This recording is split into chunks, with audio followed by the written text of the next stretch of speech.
biroo hedduu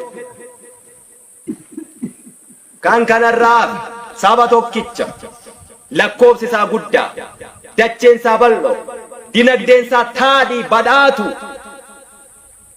nama qaanessaa jechuu waggaa 20 sanaa ol immoo qabsoon Oromoo achitti hidhameeyyuu ture.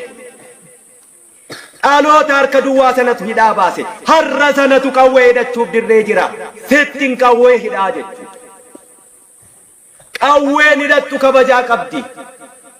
Oromootti miti saba kee haadha kee abbaa keetti miti bineensa ajjeefattee hin nyaannettiyyu qawwee hin qabamtu.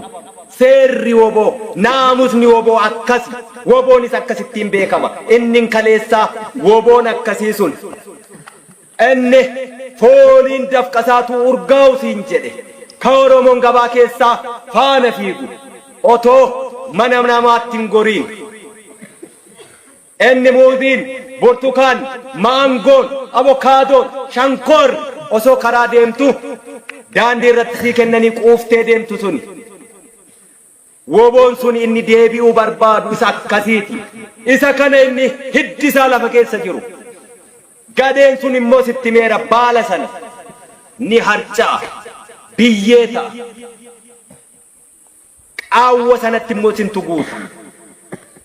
achii booddee bakka qaamni laafe suni isa